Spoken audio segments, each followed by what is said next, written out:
क्यों अर्जुन युधिष्ठिर की हत्या करना चाहते थे? आखिर क्यों दोनों भाई एक दूसरे की जान के दुश्मन बन गए थे? क्यों अर्जुन ने युधिष्ठिर को मारने के लिए अपनी तलवार निकाल ली थी? दोस्तों, ये सुनकर आप हैरान हो गए होंगे। आपने तो महाभारत में यही पढ़ा है, यही देखा है कि पांचों पांडव भाई आपस में बहुत प्यार करते थे। अर्जुन ने तो युधिष्ठिर के लिए महाभारत का युद्ध भी छेड़ दिया था। लेकिन आखिर वो कौन सी परिस्थिति आ गई थी कि अर्जुन अपने ही बड़े भाई और सदा सच बोलने वाले धर्मराज युधिष्ठिर की जान के प्यासे बन गए थे? तो दोस्तों, आज हम आपको महाभारत की ऐसी ही अनसुनी कहानी बताने जा रहे हैं जिसे सुनकर आपको भी विश्वास नहीं होगा, लेकिन यह है 16 आने सच। महाभारत के कर्ण पर्व में हमें अर्जुन और युधिष्ठिर की यह कथा मिलती है।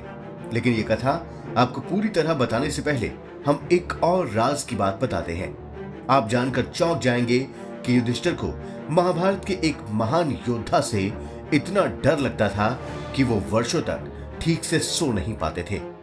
वर्षों से उनकी नींद महाभारत के एक महान योद्धा ने उड़ा दी थी, और ये योद्धा कोई और नहीं बल्कि महावीर कर्ण थे।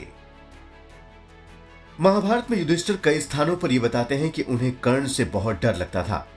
उन्हें लगता था कि कर्ण अकेला ही सारे पांडवों को पराजित कर देगा और सबको मार डालेगा। इस डर से युधिष्ठिर बरसों तक सो नहीं पाए थे। उनका यही डर एक दिन इस हद तक बढ़ गया कि उन्होंने अर्जुन का ऐसा अपमान कर दिया जिसे अर्जुन सह नहीं पाए, और उन्होंने युधिष्ठिर की हत्या करने के लिए अपनी तलवार मयान से बाहर निकाल ली। महाभारत के कर्ण पर्व के अध्याय 63 से 70 तक युधिष्ठिर और अर्जुन के बीच इस तनातनी की कथा मिलती है। आप तो जानते ही हैं कि कर्ण ने अपनी मां कुंती को यह वचन दिया था कि वो अर्जुन को छोड़कर किसी भी दूसरे पांडव भाई का वध नहीं करेंगे। सो युद्ध के 17वें दिन ये एक ऐसा मौका आ गया जब कर्ण के सामने युधिष्ठिर आ गए। दोनों के बीच भयंकर युद्ध शुरू हुआ, और जैसा होना ही था, कर्ण ने युधिष्ठिर को बुरी तरह से पराजित किया। कर्ण ने युधिष्ठिर को इतने बाण मारे कि युधिष्ठिर को लगा कि अब उनका बचना नामुमकिन है। कर्ण ने युधिष्ठिर की बहुत पिटाई भी की और उन्हें बुरी तरह से घायल कर दिया। अपनी जान बचाने के लिए जब युधिष्ठिर भागने लगे तो कर्ण ने उनका खूब मजाक भी उड़ाया और उनका खूब अपमान किया। अपनी बेइज्जती और पिटाई के बावजूद युधिष्ठिर एक कायर की तरह युद्ध के मैदान से भाग निकले और किसी तरह से अपनी छावनी में जाकर अपनी जान बचाई। इधर अर्जुन और भीम कौरव सेना का संहार कर रहे थे, लेकिन उन्होंने देखा कि युद्ध में युधिष्ठिर दिखाई नहीं दे रहे हैं, तो उन दोनों को इस बात की चिंता हो गई कि कहीं युधिष्ठिर इस युद्ध में मारे तो नहीं गए। कृष्ण के कहने पर अर्जुन उनके साथ युधिष्ठिर को खोजने लगे, और जब उन्हें पता चला कि युधिष्ठिर जीवित हैं और घायल होकर अपनी छावनी में आराम कर रहे हैं, तो श्री कृष्ण और अर्जुन उनका हाल जानने के लिए युधिष्ठिर के पास पहुंचे। उस वक्त युधिष्ठिर कर्ण से मिली अपनी हार और बेइज्जती से क्रोधित अवस्था में अपनी छावनी में बैठकर अपना इलाज करवा रहे थे। उन्होंने जैसे ही अर्जुन को भगवान श्री कृष्ण के साथ छावनी में आते देखा तो उन्हें लगा कि अर्जुन ने कर्ण का वध कर दिया है, और वो खुशी से अर्जुन से पूछने लगे कि क्या उन्होंने कर्ण का वध कर दिया है। अर्जुन ने जब यह बताया कि अभी कर्ण का वध नहीं हुआ है और वो तो उनका हालचाल जानने के लिए छावनी में आए हैं, तो अपमान से जल रहे युधिष्ठिर को और क्रोध आ गया। उन्होंने अर्जुन को फटकारना शुरू कर दिया। कर्ण से अपमानित हुए युधिष्ठिर ने अर्जुन को ही अपमानित करना शुरू कर दिया और कहने लगे कि ये तुम्हारी वीरता को धिक्कार है, और तुम आज से अपने गांडीव धनुष को किसी और को दे दो, तुमसे कर्ण का वध नहीं हो पाएगा। युधिष्ठिर ने जैसे ही अपने छोटे भाई अर्जुन की वीरता का अपमान किया और उन्हें उनका गांडीव किसी और को दे देने के लिए कहा, तो अर्जुन ने तुरंत ही मयान से अपनी तलवार निकाल ली और युधिष्ठिर को मारने के लिए दौड़ पड़े। अर्जुन को ऐसा करते देख भगवान श्री कृष्ण ने किसी तरह उन्हें रोका। श्री कृष्ण के पूछने पर अर्जुन ने बताया कि उसने प्रतिज्ञा की थी, अगर किसी ने भी उसकी वीरता और उसके गांडीव का कभी अपमान किया तो वो उस व्यक्ति की हत्या कर देगा, फिर चाहे सामने उसका भाई ही क्यों ना हो। अर्जुन की यह प्रतिज्ञा सुनकर भगवान श्री कृष्ण अर्जुन को बुरी तरह से डांटते हैं और कहते हैं कि तुम्हें सत्य और प्रतिज्ञाओं के बारे में कुछ भी नहीं मालूम।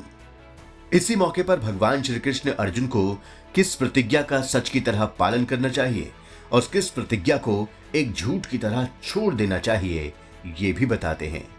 इसी मौके पर भगवान श्री कृष्ण ये भी बताते हैं कि झूठ बोलना कब सही है।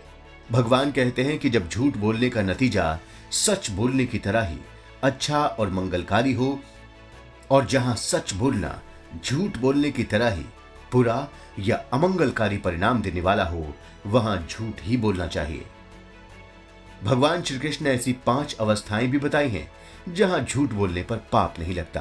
वो कहते हैं, विवाह के समय, पत्नी से मजाक करते समय, अपने या दूसरों के प्राण बचाने के लिए, लूट और चोरी को बचाने के लिए और ब्राह्मण या विद्वान लोगों की भलाई के लिए झूठ बोलना सही है। भगवान श्री कृष्ण के ऐसा कहने पर अर्जुन कहते हैं कि मैंने प्रतिज्ञा तो ले ली है, भगवान आप ही कोई रास्ता निकालिए। तब श्री कृष्ण कहते हैं कि इज्जतदार व्यक्ति जब तक इज्जत पाता है तब तक वास्तव में वो जिंदा रहता है। अगर तुम धर्मराज युधिष्ठिर का अपमान कर दो तो वो मरे हुए के समान हो जाएंगे। कृष्ण के ऐसा कहने पर अर्जुन अपने बड़े भाई को आपकी जगह तुम कहते हैं, तुझे कहकर उनकी खूब निंदा करते हैं। एक तरह से उन पर गालियों की बौछार ही कर देते हैं। युधिष्ठिर की निंदा करने के बाद अर्जुन एक बार फिर अपनी तलवार निकाल लेते हैं, लेकिन इस बार हत्या के लिए नहीं बल्कि अपनी आत्महत्या के लिए। वो कहते हैं कि बड़े भाई को इतनी गालियां देने के बाद मैं जिंदा नहीं रहना चाहता।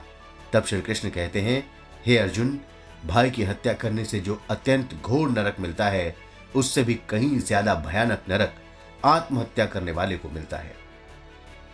अगर तुम भाई को गाली देने से पैदा हुई शर्मिंदगी से बचना चाहते हो तो तुम अपने ही मुंह से अपना गुणगान या बखान करो।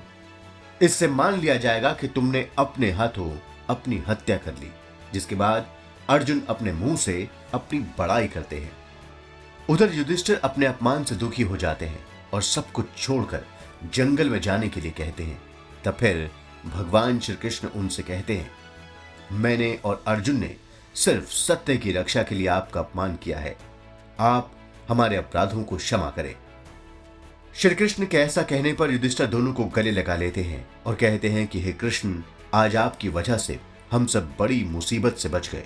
इस तरह भगवान श्री कृष्ण अपनी लीला से न केवल अर्जुन को युधिष्ठिर की हत्या करने से रोक लेते हैं बल्कि अर्जुन को आत्महत्या भी नहीं करने देते। तो महाभारत युद्ध से जुड़ा ये वीडियो आपको जरूर पसंद आया होगा, ऐसी हम उम्मीद करते हैं। अब आप इसे लाइक और शेयर करें। कोई सुझाव हो तो कमेंट बॉक्स में भी लिखें। धन्यवाद।